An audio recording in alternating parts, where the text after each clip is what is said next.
Alright, so this is my review of the GT Spec Turbo from Turbo Parts Canada, which is basically a GT 3582 hybrid turbo.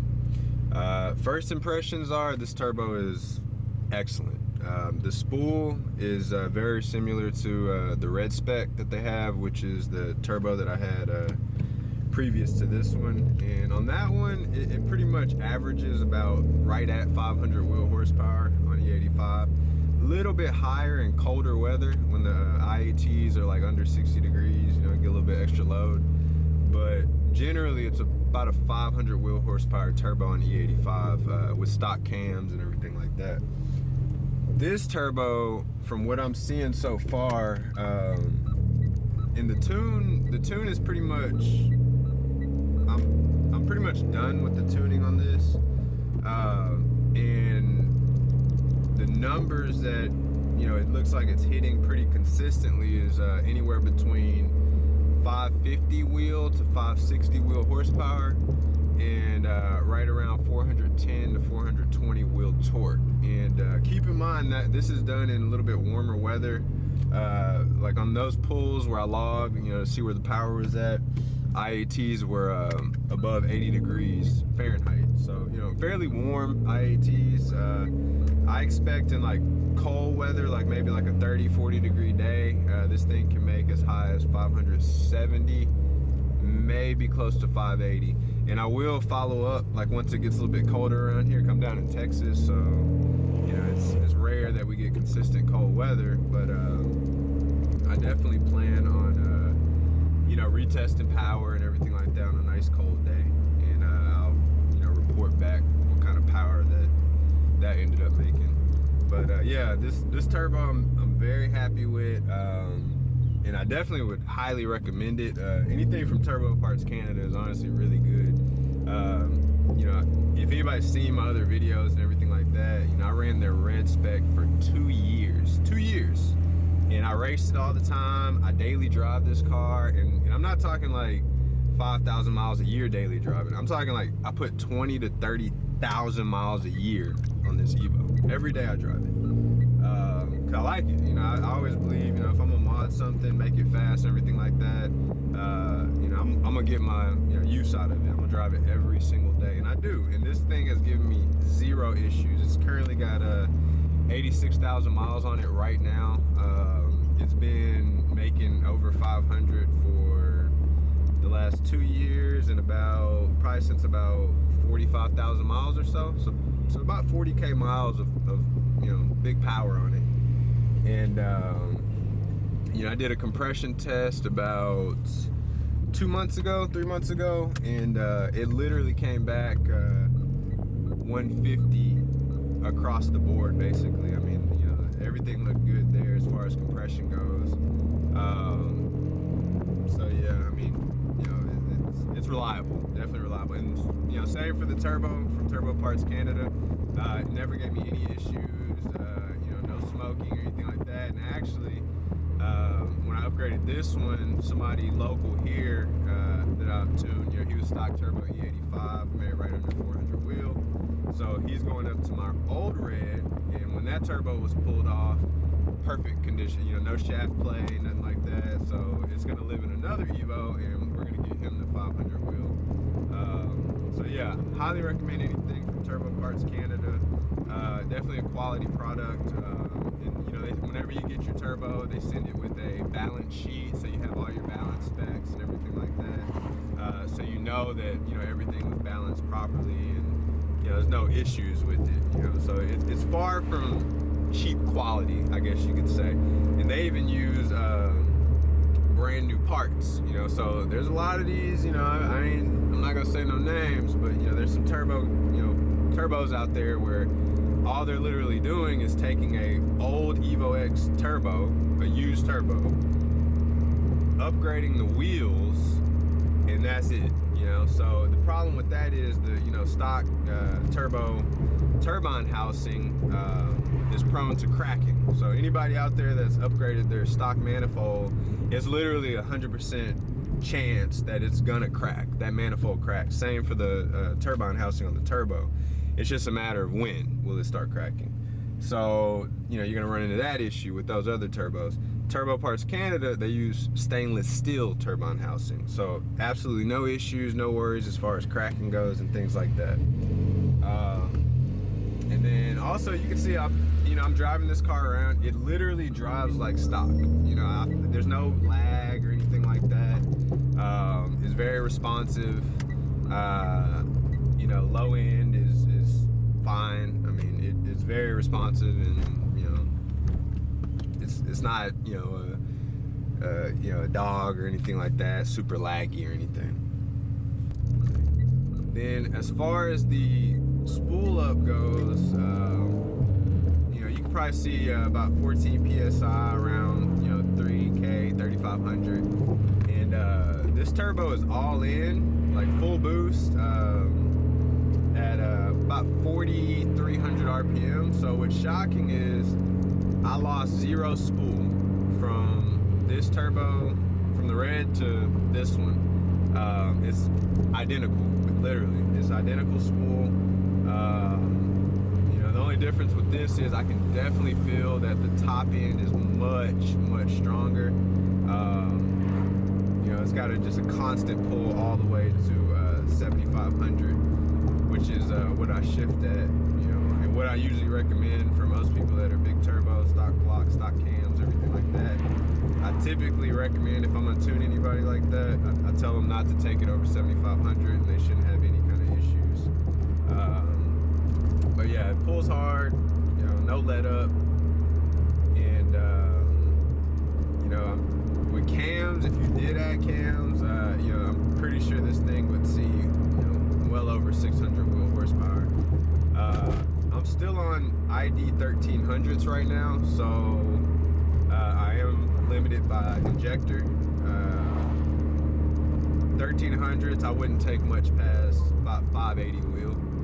My personal preference, other tuners might push it beyond that and just test their luck, I guess, but me personally, I wouldn't go above 580. That's when you start getting to the 100% injector duty cycle mark. So with their lineup, they have a K-Spec, which is like an 18K turbo. They have the R-Spec, which is the red spec, which is what I had before. They have a G-Spec, which is basically a 3576. And then they have this one, which I'm running now, a GT spec, which is the 3582. Now, I've tuned one of their G-Specs on a built motor car with S2 cams, but he was on a 18 PSI wastegate, which was not enough, because he's revving out to 8,500 RPMs, so I need a little bit more hold up top. But I have him, he just recently got on the dyno, and he's making 555 wheel horsepower, 455 wheel torque. This is at a peak boost of 33 PSI. And then it's dropping pretty fast, that's why it's bleeding off and not making as much horsepower, because it's dropping down to about 25, 26 PSI by 8,000 RPM, which is not enough. I mean, on a built motor car, I'd like to see that thing, peak at about, and he's also on a stock map sensor, so if he was on a 4-bar, we would take it up to somewhere around 35 PSI, get a little bit closer to 500 wheel torque, and get that horsepower well above 600, if we can hold closer to 30 PSI by 8,000 RPMs. So yeah, I mean, I've tuned other cars with Turbo Parts Canada turbos, and they do real well. So I have nothing but good things to say about them. I don't know if y'all can hear the spool up sounds, by the way. I'll probably include another clip, that maybe exterior, that where you can hear a little bit better. But from the inside, it's very loud, spool up sounds and things like that. Sounds great. Definitely a head turner, because I hear this 18-wheeler sounding thing coming down the street. It's a Evo, so it's real nice to hear that.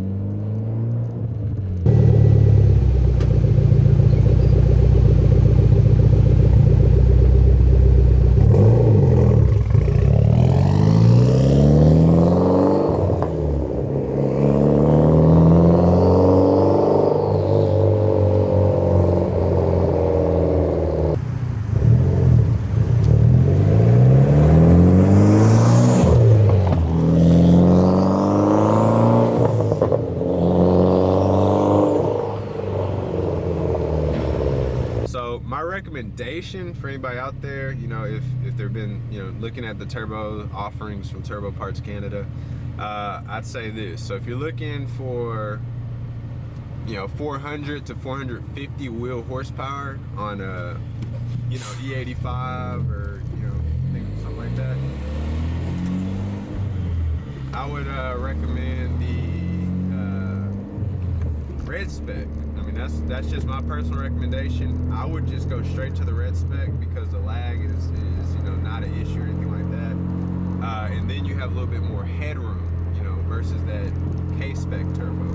With the red Spec turbo, you know, you can make 450 easily, basically, you know, without breaking a sweat.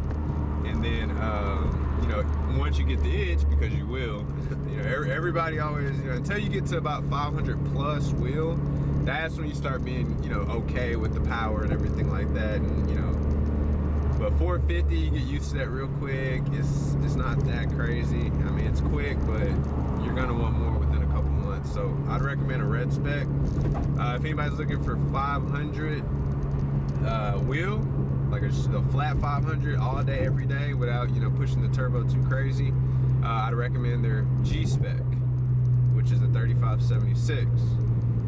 If you want to go just all out, flat out, and make 550 wheel stock block and still be safe, you know, depending on the tuner, then the GT Spec is what I'd recommend.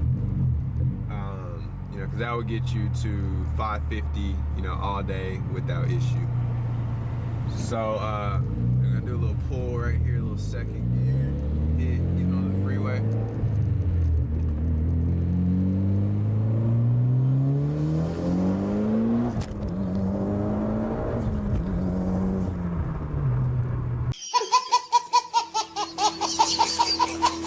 Alright, so yeah, as you can see, that pull, too many G-forces for the camera. And it's like pretty secure, so, but yeah, the pull is hard, pulls all the way, you know, through the RPMs. Like I said, no let up, truly, no let up, you know, nothing, no letting up, I mean, but you know, this is all gonna depend on the tuner, you know, depending on how much the, tuner is comfortable with and what he's done before. Most of the cars that I've tuned very few stock turbo cars. Most of the cars that I've tuned, they're all making pretty much 500 plus, which I prefer. I have fun tuning those cars. You know, if you got, you know, something crazy like that, you know, we'll make some power and something that'll last you, you know. And that's why I like these, you know, bigger turbos over the stock turbo, because of the smooth, you know, torque buildup. You know, so it's not as intense, you know, just bam, you know, the torque hits, you know, like the stock turbo just instantly, you know. So yeah, I mean, as long as you keep that, you know, torque nice and smooth, you know, ramp up, then there's really not an issue. As far as torque limits, you know, everybody's always said, you know, about 400. You know, me personally, I say more like 420, 430. You stay under that, you know, very few issues. You know, I got quite a few guys out there making around that torque with no issues to report, you know. I mean, obviously it's not gonna, I'm not saying like it's gonna last forever, 5, 10 years, 100,000 miles. It might, you know, it might with proper maintenance and things like that, always checking everything. But you know, you'll get some good use out of it for quite a while, you know, as long as you're meticulous and always checking things, boost leak testing constantly, you know, because any leaks will throw things off. You know, me personally, I boost leak test the car typically every other oil change, which is about 6,000 miles, just to confirm that, you know, everything is how it should be. You know, you do that, the car will treat you great. But yeah, my final thoughts, you know, on the Turbo Parts Canada is great turbo, highly recommended. You know, reliable, they make great power. If they don't make great power, then I'm gonna chalk that up to your tuner. Like, I mean, I've yet to have one where I was disappointed with the numbers or anything like that. You know, so, you know, anybody out there, you know, if you feel like, you know, your car's not making the power it should, or your turbo isn't producing the power that they advertise. If y'all want to send me a message or something like that, here's my Instagram. Add me on Instagram, send me a DM. I do e-tuning, so if you're familiar with e-tuning, or you have a laptop, a Tactrix cable, in a wideband, we can get you set up all remotely. So yeah, anybody out there that needs a tune for their Evo X, send me a DM on Instagram. I'm more than happy to help you out. The turnaround is pretty quick too. As quick as you can send me logs is as quick as I can send revisions. So yeah, if y'all have a nice setup and you want to make some good power, hit me up. But other than that, shout out to Turbo Parts Canada for this awesome turbo, and definitely recommend it.